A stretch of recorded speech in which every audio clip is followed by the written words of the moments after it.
नमस्कार, आदाब। आज हम लोग शुरू करने वाले हैं आपके फाइनेंशियल मैनेजमेंट का सेकंड चैप्टर, जिसको आप लोग कहते हैं कैपिटल बस्टिंग। हालांकि ये जो कैपिटल बस्टिंग चैप्टर है, ये काफी लेंथी चैप्टर है। अलग-अलग पार्टीशन में इसको पढ़ाया जाता है। ये आपका पार्ट फर्स्ट रहने वाला है, जहां पे आज हम एक स्ट्रॉन्ग फाउंडेशन डालेंगे कि एग्जैक्टली कैपिटल बस्टिंग होता क्या है। फाइनेंशियल मैनेजमेंट की जब भी बात करते हैं, फाइनेंशियल मैनेजमेंट के अंदर कैपिटल बस्टिंग का अपना एक इंपॉर्टेंस होता है। ये क्या होता है, क्या सिग्निफिकेंस होते हैं, क्या क्या चैलेंजेस होते हैं एक फाइनेंशियल मैनेजर के सामने जब वो कैपिटल बस्टिंग डिसीजन से रिलेटेड कोई भी डिसीजन लेता है। तमाम बातें हम लोग इस वीडियो में डिस्कशन करने वाले हैं, तो बने रहे लास्ट तक। उससे पहले आप लोग अगर कॉमर्स के स्टूडेंट है तो मेक श्योर करके चैनल को सब्सक्राइब और बेल आइकन को प्रेस कर लीजिएगा, क्योंकि ऐसा ही अमेजिंग और प्रीमियम कंटेंट आपको मिलता है सिर्फ इसी चैनल पे। तो विदाउट वेस्टिंग द टाइम चलिए शुरू करते हैं और समझने की कोशिश करते हैं क्या कुछ है आपका कैपिटल बस्टिंग। देखिए, जैसा कि मैंने आपको कहा, कोई भी ऑर्गेनाइजेशन है, अगर आप लोग बात करते हो 1950 से पहले की 1950 से पहले फाइनेंशियल मैनेजमेंट को अलग से कोई एरिया ऑफ स्टडी में अलग से एक डिसिप्लिन की तरह नहीं स्टडी किया जाता था। हम ये मान के चलते थे कि आपका जो फाइनेंशियल मैनेजमेंट है वो is just a part of the economics. लेकिन 1950 के बाद जैसे जैसे बिजनेसेस की ग्रोथ हुई, जैसे जैसे बिजनेसेस के अंदर डाइवर्सिफिकेशन आया, और तीसरा जितने भी financial management analytical tools market में आए, उनकी वजह से फाइनेंशियल मैनेजमेंट को एक अलग से डिसिप्लिन कंसीडर किया गया। इसको एक अलग से इसके लिए एक स्टडी जनरेट की गई, या फिर इसके लिए एक एरिया ऑफ स्टडी का इंतजाम किया गया। और हमें ये बात बहुत क्लियर समझ में आई कि किसी भी ऑर्गेनाइजेशन को अगर बहुत लंबा, बहुत ऊपर, अगर टॉप से बॉटम से टॉप के ऊपर लेके जाना है, तो उसके पास एक स्ट्रॉन्ग फाइनेंशियल मैनेजमेंट, एक स्ट्रॉन्ग फाइनेंशियल मैनेजर होना चाहिए। इस 1950 के बाद फाइनेंशियल मैनेजर की जो डेफिनेशन है वो भी बदल गई थी। क्लियर है? तो ये बहरहाल सारी बातें हम लोग आपके चैप्टर फर्स्ट में कर चुके हैं, जहां पे 2 वीडियोस में डाले थे, जहां पे हम लोगों ने डिटेल में समझा था। आज हम समझेंगे कैपिटल बजटिंग क्या होता है। कैपिटल बजटिंग, जैसा कि आप सभी को पता है, कुछ 2-3 चीजें मैं आपके साथ यहाँ पे डिस्कशन करूंगा, ध्यान से समझना। हम बात कर रहे हैं आपके सब्जेक्ट फाइनेंशियल मैनेजमेंट की। आप सभी को पता, my dear friends, financial management का एक तो मेन काम क्या होता है, एक तो किसी भी बिजनेस ऑर्गेनाइजेशन के अंदर जो कैश फ्लो है उसको कंट्रोल करना, उसको मैनेज करना। प्लस में हम लोगों ने देखा था कि यहाँ पे जो भी फाइनेंसिंग डिसीजन मेकिंग प्रोसेस है उसको एक तरीके से कहां पे डन किया जाता है, फाइनेंशियल मैनेजमेंट के अंदर डन किया जाता है। फाइनेंशियल मैनेजमेंट का मेन मोटिव क्या होता है वो आप ध्यान से समझिए। फाइनेंशियल मैनेजमेंट का मेन मोटिव एक ही है कि जो आपकी शेयर्स की वैल्यू है उसको मैक्सिमाइज करना, मतलब जितना मैक्सिमम हम उसको लेके जा सकते हैं, जितना मैक्सिमम हम उसको कर सकते हैं, ये किसका मोटिव होता है, ये फाइनेंशियल मैनेजमेंट का मोटिव होता है। यानी कि हम लोग क्या कह सकते हैं, मेन हमारा क्या मुद्दा रहता है, यहाँ पे हमारा टारगेट रहता है, वो रहता है आपका maximising the value of share. हम किसकी बात कर रहे हैं, शेयर की। तो maximising the value of share, अब ये बात आप लोग ध्यान से समझे, शेयर की वैल्यू को मैक्सिमाइज कैसे किया जा सकता है, ये डिपेंड करता है आपके फाइनेंशियल डिसीजंस के ऊपर। किसके ऊपर डिपेंड करता है, फाइनेंशियल डिसीजन के ऊपर। क्लियर? तो यहाँ पे आप लोग क्या लिख दोगे, ये चीजें डिपेंड करेंगी किसके ऊपर, आपका फाइनेंशियल डिसीजन के ऊपर। ऐसा आई होप कि आपको समझ में आ गया होगा। क्लियर है? तो ये फाइनेंशियल डिसीजंस हो गए। अब फाइनेंशियल डिसीजन बेसिकली 3 या 4 होते हैं। मैंने बताया था कुछ किताबों में 3, कुछ किताबों में 4। मैं चारों यहाँ पे इंक्लूड कर रहा हूं, IFDL। अब आई का मतलब क्या था, जहां पे हम लोग इन्वेस्टमेंट से रिलेटेड जो भी क्या करते हैं, डिसीजन करते हैं, वो आई होता है। एफ का मतलब क्या होता है, फाइनेंसिंग डिसीजन, कैपिटल से रिलेटेड डिसीजन। उसके बाद डी का मतलब होता है डिविडेंड डिसीजन, जहां पे हम लोग प्रॉफिट एलोकेशन की बात करते हो। एल का मतलब होता है लिक्विडिटी डिसीजन, जहां पे हम लोग शॉर्ट टर्म एसेट की बात करते हैं या करंट एसेट्स की बात करते हैं। तो ये आपका पूरा गेम रहता है। क्लियर है? यहाँ पे 2 चीजें रहती है, एक आपका रिस्क रहता है, एक आपका रिटर्न रहता है। दोनों मिलकर आपकी फर्म की वैल्यू करते हैं। ठीक है? तो ये आपका मेन है फाइनेंशियल मैनेजमेंट के अंदर की। असल में फाइनेंशियल मैनेजमेंट का एक ही टारगेट होता है, जो फाइनेंस मैनेजर होता है, फाइनेंस मैनेजर होता है, किस तरीके से आपकी कंपनी के, आपकी ऑर्गेनाइजेशन के शेयर को मैक्सिमाइज किया जा सके, उसकी वैल्यू को कैसे मैक्सिमाइज किया जा सके, कैसे जो आपके शेयर होल्डर्स है उनकी वेल्थ को इंक्रीज किया जा सके। और वो कैसे होगा, जब हम लोग बेसिकली फाइनेंशियल डिसीजन के ऊपर अपनी स्ट्रॉन्ग फाउंडेशन रखेंगे, बहुत बेहतरीन तरीके से हम लोग इनको समझ पाए और इनके ऊपर काम कर पाए। और इनके लिए इन्वेस्टमेंट से रिलेटेड डिसीजन, उसके बाद एफ का मतलब क्या था फाइनेंसिंग से रिलेटेड डिसीजन, डी का मतलब डिविडेंड से रिलेटेड डिसीजन और एल का मतलब होता है लिक्विडिटी से रिलेटेड डिसीजन शामिल होते हैं। क्लियर है? आई होप कि आपको इतनी बातें क्लियर हुई होगी, आसान तरीके से आप लोग समझ पाए होंगे। ठीक है, तो ये कुछ बुनियादी बातें हैं जिनके ऊपर हम लोग करीब करीब तीसरी वीडियो है इसमें भी डिस्कशन कर रहे हैं और आगे करते जाएंगे। ठीक है, तो मेन मोटिव आपको क्लैरिफाई हो गया होगा कि what is the main motive of the financial management. अब मैं शुरू करता हूं आपका जो मेन टॉपिक है। क्या है आपका मेन टॉपिक? हम बात कर रहे हैं कैपिटल बजटिंग की। अब कैपिटल बजटिंग आपका ये वही फाइनेंसिंग डिसीजन होता है जिसको आप लोग इन्वेस्टमेंट डिसीजन के नाम से जानते हो। अभी अभी मैंने आपको बताया ना, जो IFDL है, इन्वेस्टमेंट से रिलेटेड जो भी डिसीजन है उसको एक दूसरे नाम से जाना जाता है। क्या है माय डियर फ्रेंड्स उसका नाम? उसका नाम है कैपिटल बजटिंग डिसीजन। अब मार्क माय वर्ड्स, ये इसका दूसरा नाम है। कैपिटल बजटिंग डिसीजन का एक और नाम होता है जिसको आप लोग कहते हो long term asset investment. Clear है? तो ये आपके अलग अलग तरीके से इसको जाना जाता है, अलग अलग नामों से जाना जाता है, तो आपको कंफ्यूज नहीं होना। जब भी आप लोग फाइनेंशियल मैनेजमेंट की बात करेंगे तो कैपिटल बजटिंग आपका एक फाइनेंशियल डिसीजन मेकिंग प्रोसेस होता है जहां पे हम लोग लॉन्ग टर्म एसेट्स के ऊपर इंप्लीमेंट करते हैं, वहां पे इन्वेस्टमेंट करते हैं। क्लियर? तो यहाँ पे कुछ बुनियादी बातें लिखी हुई है जिनका आप लोगों को समझ पाना, जानना बहुत जरूरी हो जाता है अगर आप लोग फाइनेंशियल मैनेजमेंट को डिटेल में उसके ऊपर विजडम हासिल करना चाहते हैं। क्लियर है? जैसे अगर मैं बात करूं, capital budgeting is a decision making process. अभी अभी मैंने बताया था आपको कैपिटल में जो बजटिंग है वो क्या होता है, आपका एक डिसीजन मेकिंग प्रोसेस होता है। ठीक है, अब यहाँ पे हम लोग क्या करते हैं, हम करते हैं यहाँ पे investment in asset that have a long term implication. ठीक है, जिसमें हम उन एसेट्स में इंप्लीमेंट करते हैं, उन एसेट्स में इन्वेस्ट करते हैं जिनके ऊपर लॉन्ग टर्म इंप्लीकेशन होने वाला है। ठीक है, जो असल में हमारे ऑर्गेनाइजेशन को, हमारे बिजनेस को अफेक्ट करते हैं, उसकी ग्रोथ को और उसकी प्रॉफिटेबिलिटी को कहां पे, फ्यूचर में, यानी कि कुछ टाइम बाद। ठीक है, एक इंटरवल ऑफ द टाइम के बाद ये जो आप लोगों ने एसेट्स में इन्वेस्टमेंट किया है ये आपकी प्रॉफिटेबिलिटी को, आपके बिजनेस की ग्रोथ को क्या करते हैं, आपके अफेक्ट करते हैं। क्लियर है? तो कैपिटल बजटिंग की एक बुनियादी समझ वाली डेफिनेशन है जो आपको क्लियर होनी चाहिए कि असल में आप लोग इसका दूसरा नाम क्या है, मैंने बताया ना, इसका दूसरा नाम क्या है, इन्वेस्टमेंट डिसीजन। क्लियर? आप लोग क्या कहते हो इसको? आप लोग इसको इन्वेस्टमेंट डिसीजन के नाम से जानते हो, या आप लोग इसको, आप लोग किस नाम से जानते हो? हम लोग कहते हैं इसको long term assets investment decision. Clear है? तो आप लोग क्या कहोगे? आप लोग यहाँ पे कह दोगे long term assets investment decision. Clear है? तो हम लोग क्या कह देंगे, long term assets investment decision. Clear है? तो ये आपको थोड़ा ध्यान में रखना है, this is going to be very very interesting. तो ये बेसिक डेफिनेशन है जो आपको क्लैरिफाई करने में आई होप की हेल्प की होगी कि एग्जैक्टली कैपिटल बजटिंग का अपना क्या मतलब होता है। अब आगे चलोगे तो कैपिटल बजटिंग के अंदर कुछ चीजें शामिल होती हैं, कुछ चीजें इंक्लूड होती है जो आपको समझ पाना जरूरी है। कैपिटल बजटिंग के अंदर सबसे पहले ध्यान से देखिए क्या क्या मेजर किया जाता है। हम लोग मेजर करते हैं बेनिफिट्स को and cost associated with each alternative option in the terms of incremental cash flow. मतलब कैश फ्लो, जो इंटरमेंटल कैश फ्लो है आपका, हर एक के लिए, उसके लिए जो भी अल्टरनेटिव ऑप्शन है उनकी क्या क्या बेनिफिट रहने वाली है और क्या क्या कॉस्ट रहने वाला है। क्योंकि फाइनेंशियल मैनेजमेंट के अंदर एक मेजर वर्क क्या होता है, फिनेंस को कंट्रोल करना, मैनेज करना। तो यहां पे साफ साफ लिखा हुआ है, यहां पे आप लोग मेजरिंग करते हो benefits and the cost associated with each alternative option in the terms of incremental cash flow. जो भी आपकी किसकी टर्म में बात कर रहा है, इंक्रीमेंटल कैश फ्लो की टर्म में बात कर रहा है। क्लियर है? तो ये आपका, ये कुछ ऐसी चीजें हैं जो इन्वॉल्व करती है किसके अंदर, कैपिटल बजटिंग के अंदर। तो कैपिटल बजटिंग के अंदर जब हम लोग बात करेंगे तो यहाँ पे हम लोग हर एक बेनिफिट्स को और कॉस्ट को मेजर करेंगे जो भी अल्टरनेटिव ऑप्शंस के साथ अवेलेबल है इन the terms of cash flow. ठीक है? तो ये पहला पॉइंट था, आई होप कि आपको क्लियर हो गया होगा। अब सेकंड पॉइंट ध्यान से देखना माय डियर फ्रेंड्स, यहाँ पे हम लोग इवेल्युएट करते हैं। क्या इवेल्युएट करते हैं?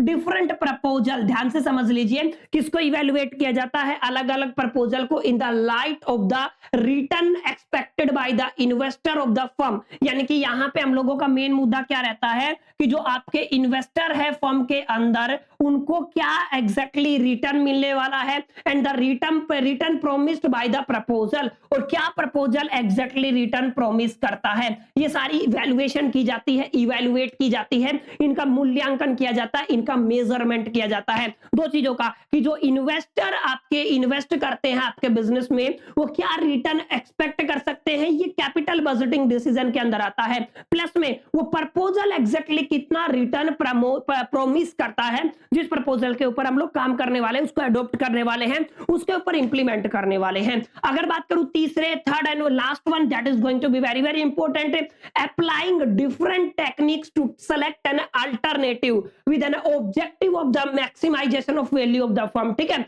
यानी कि आपको क्या करना है, आपकी फर्म की वैल्यू को मैक्सिमाइज करना है, तो उसके लिए आपको अलग अलग टेक्निक्स अप्लाई करनी है, किसको सेलेक्ट करने के लिए, जितने भी अल्टरनेटिव्स है। ठीक है, यानी कि इन शॉर्ट आप लोग कैसे भी करके आपके शेयर होल्डर्स है, आपकी फर्म से, आपकी ऑर्गेनाइजेशन है, उनकी वेल्थ को इंक्रीज करेंगे, उनके शेयर्स को इंक्रीज करेंगे। ठीक है, ये सारा काम किसके अंदर आता है, ये आपका कैपिटल बजटिंग डिसीजंस के अंदर आता है। क्लियर, आई होप कि इतना आपको समझ में आ गया होगा कैपिटल बजटिंग डिसीजन क्या होता है, क्या क्या स्टेप्स इसके अंदर इन्वॉल्व होती है, एग्जैक्टली क्या कुछ यहाँ पे रहने वाला है। अब डिटेल में समझिए, यहाँ पे ये कैपिटल बजटिंग है। असल में इतना डिटेल में मैं चैलेंज कर सकता हूं, आप कोई भी वीडियो उठा लीजिएगा, यूट्यूब के ऊपर इतना डिटेल में आपको किसी ने नहीं पढ़ाया होगा। तो चाहे आप लोग बीबीए की तैयारी कर रहे हो, बीकॉम ऑनर्स की तैयारी कर रहे हो, अगर आप लोग एमकॉम या एमबीए कर रहे हो फिनेंस मैनेजमेंट से, फाइनेंस से, तो अगर या फिर इसके अलावा आप लोग सीएस की तैयारी कर रहे हैं, तो ये जितना डिटेल में मैं आपको पढ़ा रहा हूं आप सभी के लिए काफी यूजफुल रहेगा। और इसके वीडियो की एक खास बात यह भी है कि मैं आपको जितना भी पढ़ाऊंगा उन सबका जो बेस्ट नोट्स का पीडीएफ लिंक है मैं इसको डिस्क्रिप्शन में प्रोवाइड करूंगा, ताकि आप लोग उसको इजीली एक्सेस कर पाओ। क्लियर है, तो अब यहाँ पे समझना, आपको डिटेल में समझना पड़ेगा। थोड़े से जहां पे 4 वीडियोस बननी है, हो सकता है वहां पे 6 वीडियोस आए, लेकिन लंबे लंबे वीडियोस ज्यादा मैं करूंगा नहीं, आधे घंटे से ज्यादा ऊपर हम लोग जाएंगे नहीं, और अप्रोक्सीमेट आधे घंटे, और मैं आपको डिटेल में समझाने की कोशिश करूंगा, ताकि जब आप लोग एग्जामिनेशन में लिखे ना, और जब आप लोग इस सेशन को कंज्यूम करें, तो you feel very energetic, yes this subject is very easy and going to be my favourite subject. ठीक है, तो आप लोग ध्यान से समझिए, जब भी आप लोग कैपिटल बजटिंग की बात करते हैं, ठीक है, कैपिटल बजटिंग के अंदर सबसे पहला जो आपको बुनियादी तौर पे समझना है, किस तरीके से एस्टिमेशन किया जाता है कैश फ्लो का, ये पहली बात है जो हम लोग डिस्कशन करेंगे। यहाँ पे सबसे पहले हम लोग किसके बारे में बात करने वाले हैं, estimation of the cash flow. Second हम लोग बात करेंगे वैल्यूएशन, इवैल्यूएशन की क्या क्या टेक्निक्स रहने वाली है। इसके अलावा हम बात करेंगे क्या क्या इश्यूज रिलेटेड है, एंड लास्ट एंड फाइनल हम लोग बात करेंगे अगर यहाँ पे क्या क्या रिस्क एंड अनसर्टेनिटी होने वाली है फाइनेंशियल मैनेजमेंट के केस में। क्लियर है, तो 4 मुद्दों पे हम लोग बात करने वाले हैं। कैपिटल बजटिंग में estimation of the cash flow कैसे किया जाता है, टेक्निक्स ऑफ द इवैल्यूएटिंग या फिर इवैल्यूएशन के लिए क्या क्या टेक्निक्स रहते हैं, क्या क्या इश्यूज यहाँ पे रहने वाले हैं, last and final my dear friends हम लोग समझेंगे रिस्क एंड अनसर्टेनिटी। ये दोनों बातों पे हम लोग बुनियादी तौर पे बात करने वाले हैं। आज हम बात करने वाले हैं आपके कैपिटल बजटिंग के अंदर estimation of the cash flow. Clear, I hope कि आपको समझ में आ गया होगा, इतना आपको क्लियर समझ में आया होगा। चलिए आगे चलते हैं।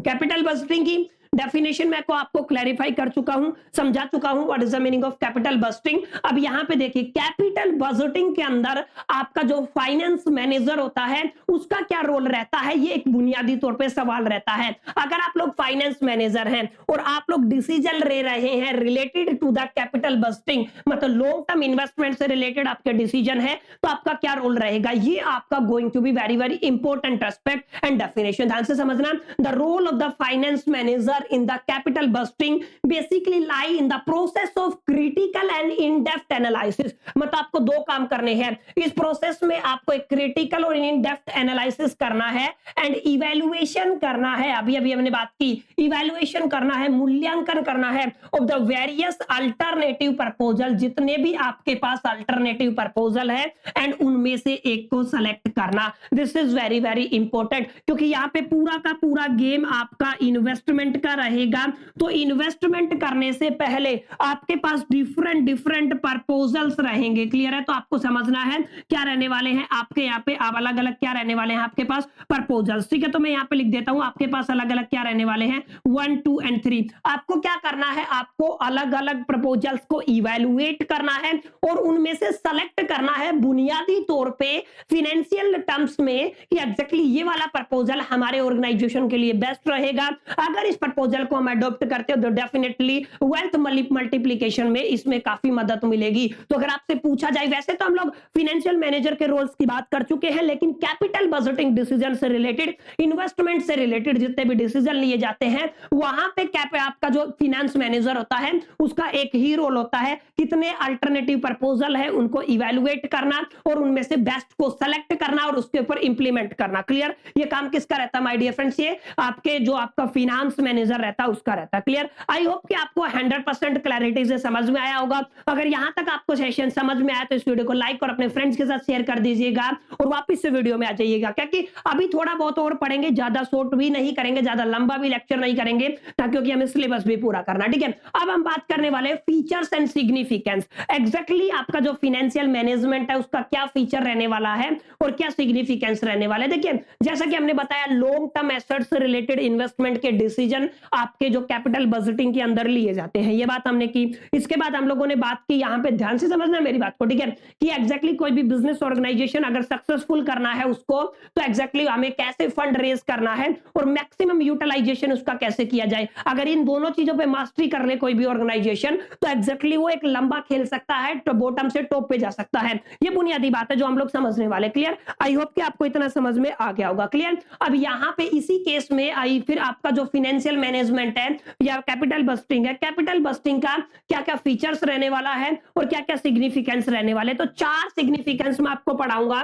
पहली सिग्निफिकेंस माय डियर फ्रेंड्स आपकी रहने वाली है, यहां पे लॉन्ग टर्म इफेक्ट रहेगा किसके ऊपर, यहाँ पे ध्यान से समझना। एक तो आपकी रिस्क रहेगी, ठीक है, रिस्क के ऊपर, और दूसरा जो फैक्टर है वो आपका रिटर्न के ऊपर। क्लियर है? तो ये आपको समझना है ध्यान से कि यहाँ पे कैपिटल बजटिंग के अंदर जो भी डिसीजन लिए जाते हैं माय डियर फ्रेंड्स, वो आपके लॉन्ग टर्म इंपैक्ट करते हैं, लॉन्ग टर्म अफेक्ट करते हैं आपके बिजनेस ऑर्गेनाइजेशन को। क्लियर है? यानी कि आप प्राइमरली स्टेज पे क्या करते हैं, बेसिकली इन्वेस्ट करते हैं, लेकिन उसका जो बेनिफिट है आपको एक लॉन्ग इंटरवल ऑफ टाइम के बाद मिलता है। तो this is called the long term effect. ठीक है, तो पहला बेनिफिट क्या रहेगा आपका, पहला बेनिफिट रहेगा my dear friends long term effect. Clear? I hope कि आपको समझ में आया होगा। सेकंड समझ लीजिए, सेकंड है आपका सब्सटेंशियल कमिटमेंट। अब सब्सटेंशियल कमिटमेंट का क्या मतलब होता है? सब्सटेंशियल कमिटमेंट का मतलब होता है, जैसा कि हमने बताया, आप क्या कर रहे हैं, आप लोग बेसिकली कैपिटल बजटिंग कर रहे हैं। ठीक है, तो आप लोग क्या कर रहे हैं, कैपिटल बजटिंग कर रहे हैं,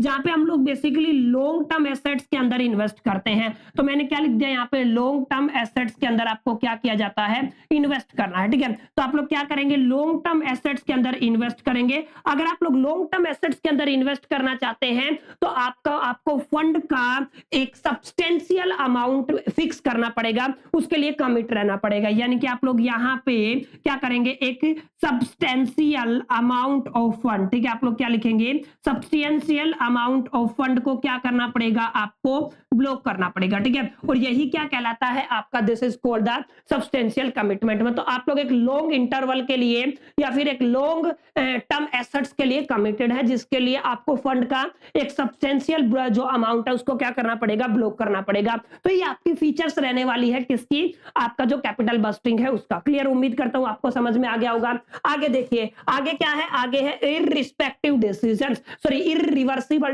डिसीजन। इररिवर्सिबल मतलब जिनको दोबारा उल्टा ना लिया जा सके। मैक्सिमम जो भी डिसीजन आपके कैपिटल बजटिंग के अंदर होते हैं उनको दोबारा वापस नहीं किया जा सकता। एक बार जो डिसीजन आप लोगों ने ले लिया, मानो ले लिया, अगर आप लोग उसको रिवर्स करना चाहे तो हैवी लॉसेस के थ्रू आपको ऑर्गेनाइजेशन को गुजरना पड़ेगा। दैट्स व्हाई हमने क्या कहा, जो भी आपके कैपिटल बजटिंग के डिसीजंस रहते हैं माय डियर फ्रेंड्स, वो कैसे रहते हैं, इररिवर्सिबल डिसीजन रहते हैं। And this is going to be very very important point, आप लोग ध्यान से समझ लीजिएगा। अगर आप लोग कैपिटल बजटिंग करते हैं और उसके अंदर कोई डिसीजन हुआ तो वो इररिवर्सिबल होएगा, उसका खामियाजा, उसके पॉजिटिव और एक गलत पॉइंट आपकी फर्म को डुबा सकता है, एक सही डिसीजन आपकी फर्म को आसमान की बुलंदियों तक पहुंचा सकता है। तो इसलिए एक फाइनेंस मैनेजर का अपना एक रोल होता है, अपनी एक इंपॉर्टेंस, अपनी एक सिग्निफिकेंस, अपना एक महत्व होता है। क्लियर? आई होप कि आपको समझ में आया होगा।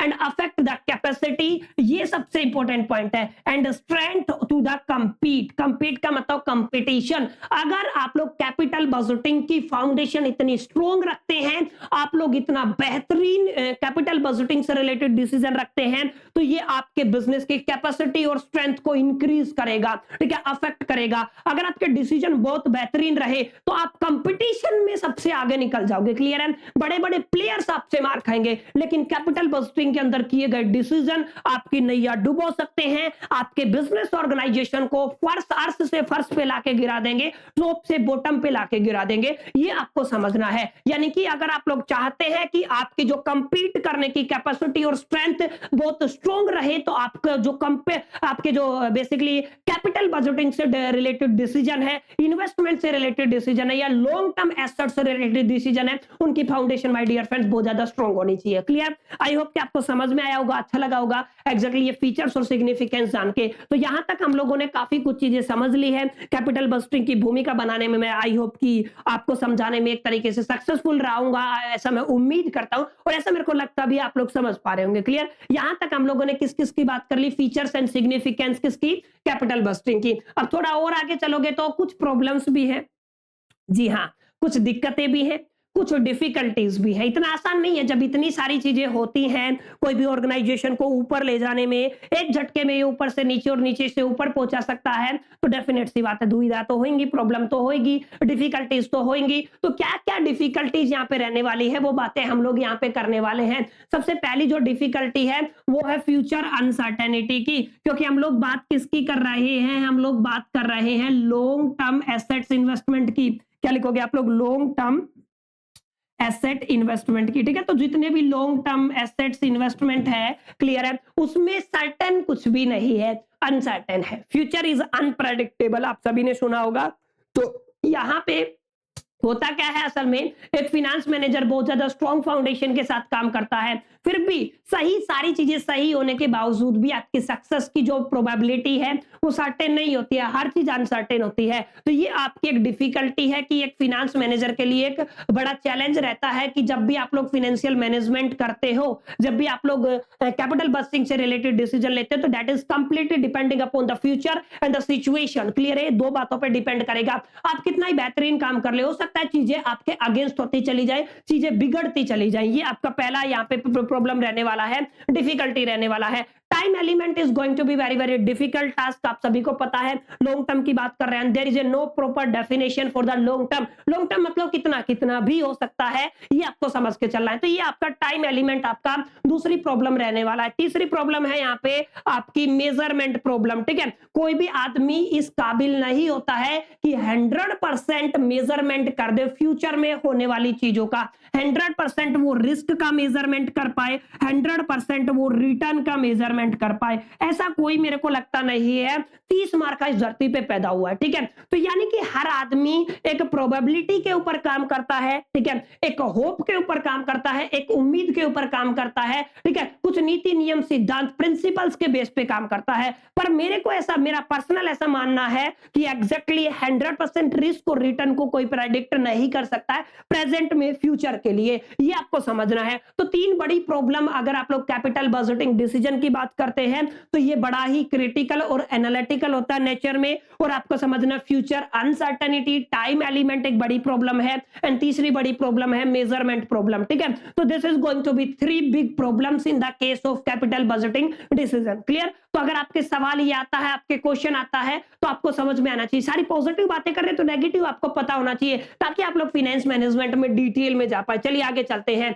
आगे है types of capital budgeting decision. Capital budgeting decision कितने तरीके के होते हैं? There are the millions and billions of the capital budgeting decisions, जैसे depending upon organization to organization, firm to firm, situation to situation, यानी कि चीजें अलग अलग फैक्टर पे डिपेंड करती हैं। एंड हर साल हजारों लाखों करोड़ों कैपिटल बस्टिंग डिसीजन लिए जाते हैं। तो there is no specific amount, but यहां पे आप लोग ये समझ सकते हैं दो कैटेगरियां हम लोगों ने बना दी, ठीक है। पहली फर्म की एग्जिस्टेंस के ऊपर बना दी, दूसरा हम लोगों ने डिसीजन की सिचुएशन के ऊपर बना दी। क्लियर है? तो दो तरीके बन गए। अगर आपकी बात करते हो एग्जिस्टेंस ऑफ द फर्म, दो तरीके की फर्म होते हैं, एक न्यू फर्म और दूसरी पहले से एग्जिस्टिंग है। अब न्यू फर्म है तो वो डिपेंड करेगा आप लोगों ने प्लांटेशन कैसे किया है, कितना इन्वेस्टमेंट किया, आपके पास मैनेजमेंट टीम कैसी है, आपका जो प्रोडक्ट कैसा रहने वाला है, उसकी कॉस्ट क्या रहने वाली है, एडवर्टाइजमेंट क्या रहेगी, खैर ये बहरहाल ये एक मुद्दा है, ठीक है, ये अलग बात है। तो ये पहला जो डिसीजन किस पे डिपेंड करता है, न्यू फर्म के ऊपर। अगर ऑलरेडी आपकी फर्म एग्जिस्ट करती है तो आपका कैपिटल बस्टिंग डिसीजन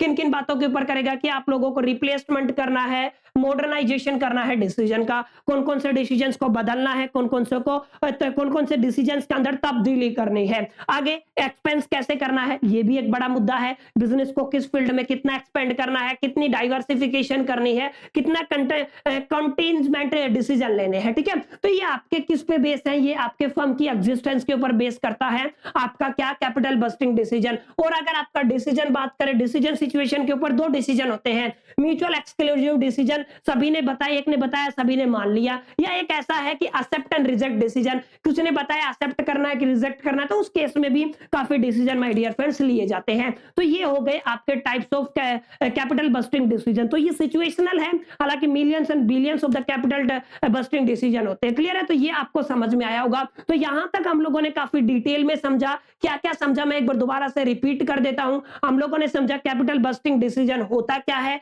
कौन कौन सी चीजें इसके अंदर इन्वॉल्व होती हैं, कितने टाइप के कैपिटल बस्टिंग डिसीजन की हम लोग यहाँ पे बात करने वाले हैं, एग्जैक्टली जो कैपिटल बस्टिंग के अंदर आपके मैनेजर का क्या रोल रहने वाला है, फीचर्स एंड सिग्निफिकेंस के बारे में बात की हम लोगों ने, प्रॉब्लम एंड डिफिकल्टीज के बारे में बात की, types of the capital budgeting decision based on the firm existence, and हमने बात की based on the decision situation. आज मैं उम्मीद ऐसा करता हूं कि आपको ये लेक्चर पसंद आया होगा, अच्छा लगा होगा और आप लोगों ने काफी कुछ सीखा होगा। पीडीएफ लिंक मैं आपको डिस्क्रिप्शन में दे रहा हूं। चलिए मिलते हैं इसके पार्ट सेकंड में या नेक्स्ट पार्ट में, जहां पे हम लोग और डिटेल में एनालाइज करेंगे, बहुत सारी प्रॉब्लम को, इलस्ट्रेशन को, न्यूमेरिकल को भी सोल्व करेंगे। इस वीडियो में इतना ही, चलिए मिलते हैं नेक्स्ट सेशन में। जब तक के लिए मैं तो all the best, keep learning.